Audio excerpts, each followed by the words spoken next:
1 Samuel chapter 26. And the Ziphites came unto Saul to Gibeah, saying, Doth not David hide himself in the hill of Hachilah, which is before Jeshimon?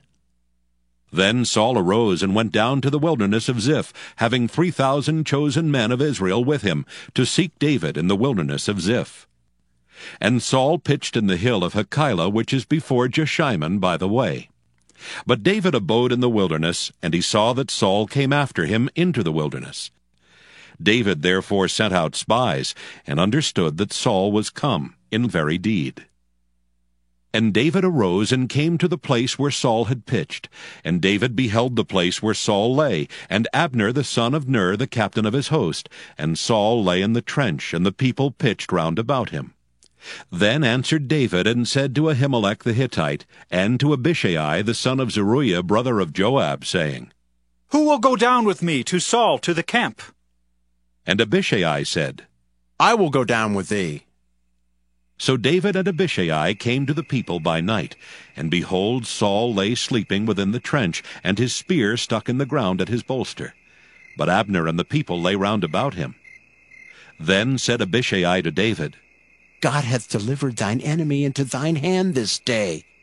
Now therefore let me smite him, I pray thee, with the spear even to the earth at once, and I will not smite him the second time. And David said to Abishai, Destroy him not. For who can stretch forth his hand against the Lord's anointed, and be guiltless? David said furthermore, As the Lord liveth, the Lord shall smite him, or his day shall come to die, or he shall descend into battle and perish. The Lord forbid that I should stretch forth mine hand against the Lord's anointed. But I pray thee, take thou now the spear that is at his bolster, and the cruse of water, and let us go. So David took the spear and the cruse of water from Saul's bolster, and they gat them away, and no man saw it, nor knew it, neither awaked. For they were all asleep, because a deep sleep from the Lord was fallen upon them. Then David went over to the other side, and stood on the top of an hill afar off, a great space being between them. And David cried to the people and to Abner the son of Ner, saying, Answerest thou not, Abner? Then Abner answered and said, Who art thou that criest to the king? And David said to Abner, Art not thou a valiant man? And who is like to thee in Israel?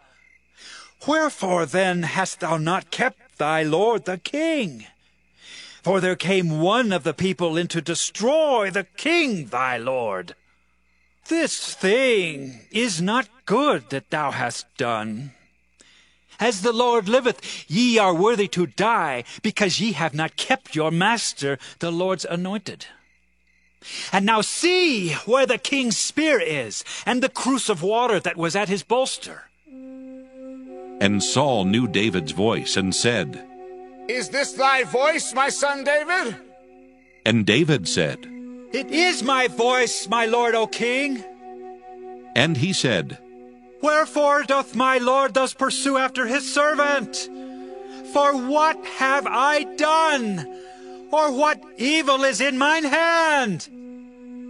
Now therefore I pray thee, let my lord the king hear the words of his servant.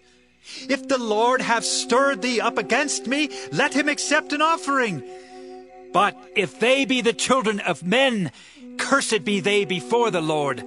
For they have driven me out this day from abiding in the inheritance of the Lord, saying, Go, serve other gods. Now therefore let not my blood fall to the earth before the face of the Lord, for the king of Israel is come out to seek a flea, as when one doth hunt a partridge in the mountains. Then said Saul, I have sinned. Return, my son David, for I will no more do thee harm, because my soul was precious in thine eyes this day. Behold, I have played the fool, and have erred exceedingly.